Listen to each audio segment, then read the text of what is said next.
Well, me está sumamente satisfecho de tour con la competencia by na Tour 3 Isla. Está, me llamé un teamwork que nos está realizando con entrenamiento, con organización de deporte escolar, de un principio, clasificatoria, hay mucha namba bem na isla na competir na Bonaire, na Corsol, na Aruba mês, tour coordenadora com a esforço, chefe de missão a preparar, organizar toda a atividade para passar, qual me agradeci imensamente para todo o trabalho que nós fazemos e submente satisfeito com ela vai e me acabei de mencionar, porque nós temos clausura e não só que fruto, não só que fruto de atividade deportiva aqui. Aqui na Corsol, a Aruba logra salir, o time também que está ganhando a Copa. Com esse sentimento aí? Sumamente orgulhoso. Maneira mencionar no princípio, teamwork, que nós temos atletas na cultura e esforço, ajuda para pôr ponto de basquete e nada para nós poder chegar na pontuação mais alta que nós poder sacar vira o país campeão de internacional 2024, qual está imenso, que me sai tudo muito não a participar de todo deporte na Aruba Bonaire Corsol, não medra na posição que nós sali, não ajuda a contribuir na pontuação aqui para nós poder sair país campeão. Que está lo que Ibiza mesmo está sentindo que juega internacional de 2 anos, agora aqui, que de preparação, ministra mencionado que era uma antena nova agora aqui. Você mesmo com esse sentimento aí? A medida de acordo com esse sentimento aí, me quer para nós ter algo duradouro e me pensa que o novo deporte aqui nos pode manter assim, que a experiência que eu tenho muito aqui,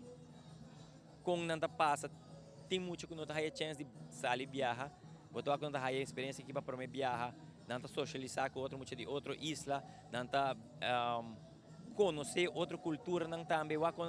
quando viva, quando esse deporte. E deportivamente também não tem crescimento, não há coisa muito aqui também para competir, que tudo isso aqui, me não quero para perder, então se está para manter o deporte, para nós seguir bike para anos largo, tremendo. Boa oportunidade para agradecer toda a trabalhadora sobre Ibiza, para fazer isso aqui, requer time hope grande, para fazer isso aqui junto com outro time não tem o que trata é outro país. Correto, me quero estar donando agradecimento ao ministro, o diretor of management team de Ibiza para dar-nos confiança para organizar isso aqui, mas conjuntamente com o diretor de toda outra federação ou organização deportiva, mas em the bond com o FDDK, na diretora está dando nós como hoofd de afdeling confiança para nos organizar. Depois junto com o nosso time de Bonaire, Corsol, nós estamos trabalhando em conjunto os últimos 2 anos aqui, ajudando outro com conhecimento de atividade como aqui para melhorar o produto aqui e de nada também na folha afdeling mais claro, nós coordenadora de deporte que está riba fel todo dia, nós instrutora de deporte que está riba fel todo dia e manejo de média, saúde, que a toda afdeling está contribuindo para nós ter bom produto de maneira para aqui com ela finalizar e para marcar todas 3 viagens também, que me agradecido completamente e também na nossa irmã Island e organização em the bond FDDK.